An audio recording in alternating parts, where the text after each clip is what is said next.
Sir అంటే ఎయిర్పోర్ట్కి సంబంధించి ఆల్రెడీ పనులన్నీ అయిపోతున్నాయి, కానీ ఈ రోడ్ కనెక్టివిటీ అనేది ఒక సమస్యగా ఉంది. అసలు ప్రభుత్వం కానీ మొన్న సీఎం గారు వచ్చినప్పుడు కూడా ఎట్లాంటి నిర్ణయం తీసుకున్నారు అసలు? అంటే ఈ ఎయిర్ ట్రావెల్ చేసే వాళ్ళకి కూడా కన్ఫ్యూజన్ ఉంది, దాన్ని ఎలా క్లియర్ చేస్తారు? అంటే ప్రధానంగా మనం భోగాపురం ఎయిర్పోర్ట్ అనేది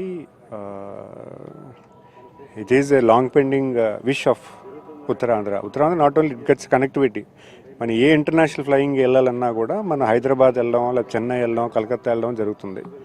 ఇప్పుడు మన దగ్గర ఒక ఇంటర్నేషనల్ ఎయిర్పోర్ట్ వస్తే ఖచ్చితంగా చాలామందికి దేశ విదేశాలు వెళ్ళే వాళ్ళు కానీ, పిల్లలు ఎక్కడెక్కడో చదువుకున్నారో లేకపోతే జాబ్స్ చేస్తున్న వాళ్ళు ఉన్నారంటే వాళ్ళందరి దగ్గరికి వెళ్ళాలంటే ఇక్కడి నుంచే ఫ్లై అవ్వచ్చు. అలాగే ఇండస్ట్రీస్, వారికి ఎవరైనా ఇండస్ట్రీస్ ఉన్నారంటే వాళ్ళకి కంట్రీ వైడ్ కనెక్టివిటీ కూడా కావాలి. ఇప్పుడు మనం చూస్తుంటే ఇక్కడ నుంచి చాలామంది, వైజాగ్ నుంచి చాలామంది హైదరాబాద్ వెళ్ళిపోయిన వాళ్ళు ఉన్నారు. ఎందుకు వెళ్ళిపోయారు? వాళ్ళు మార్నింగ్ అక్కడ హైదరాబాద్లో ఉంటే నెంబర్ ఆఫ్ ఫ్లైట్స్ ఎక్కువ ఉన్నాయి, మార్నింగ్ ఇంటి దగ్గర నుంచి బయలుదేరితే రాత్రి ఇంటికల్లా వచ్చని, అంటే అన్ని నెంబర్ ఆఫ్ ఫ్లైట్స్ హైదరాబాద్లో ఉన్నాయి కాబట్టి. సో అలాంటి ఈకో సిస్టమ్ మనకు తయారు చేయాలంటే ఖచ్చితంగా we have to step somewhere. So అందుకే ఇప్పుడు భోగాపురం ఎయిర్పోర్ట్ రావడం, ప్రైవేట్ ఒక P3 మోడల్లో ఎయిర్పోర్ట్, గ్రీన్ఫీల్డ్ ఎయిర్పోర్ట్ రావడం అనేది, దీనివల్ల ఇండియా వైడ్ కనెక్టివిటీ, ప్రపంచమంతా కనెక్టివిటీ కూడా ఖచ్చితంగా పెరుగుతుంది. అయితే రోడ్డు అనేది కొంత ఇబ్బందిగా ఉంది. అంటే రోడ్ కనెక్టివిటీస్ అనేది it is a long pending issue. అంటే మనం ఏంటంటే షార్ట్ టర్మ్ గోల్ ఒకటి, లాంగ్ టర్మ్ గోల్ ఒకటి.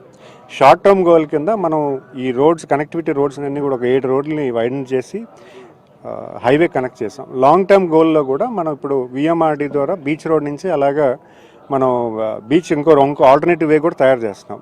భవిష్యత్ కాలంలో లాంగ్ టర్మ్ గోల్లో కూడా ఏంటంటే దాన్ని పబ్లిక్ ట్రాన్స్పోర్టేషన్ చేస్తామని చెప్పి మెట్రో పెట్టడం జరిగింది. మెట్రోకి కూడా ప్రతిపాదనలు జరిగాయి, దాన్ని DPR చేశారు.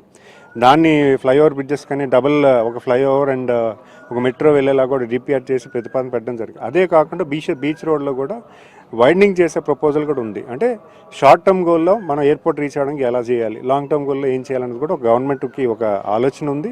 సో ఖచ్చితంగా దాన్ని వర్క్ చేస్తాం. అయితే ఇక్కడ బాధాకరం ఈ విషయం ఏంటంటే, అంటే నేను ఎప్పుడు విమర్శన చేయడం కాదు, గత గవర్నమెంట్లో కావాల్సినటువంటి నిర్ణయాలు కానీ, కావాల్సినటువంటి DPRs కానీ సకాలంలో సబ్మిట్ చేయకపోవడం వల్ల దానికి ప్రతిపాదనలు, ఎన్విరాన్మెంట్ క్లియరెన్స్లు కానీ, దాని ప్రాజెక్ట్ అప్రూవల్స్ కానీ, దానికి కావాల్సినటువంటి, ఎందుకంటే ఈరోజు ఫండ్స్ ఉన్నాయి, మీరు డెవలప్మెంట్ చేసి ఏదైనా చేస్తానంటే ఖచ్చితంగా కేంద్ర ప్రభుత్వం ఖచ్చితంగా సపోర్ట్ చేస్తుంది. కానీ దానికి ఒక విధి విధానం ఉంటుంది.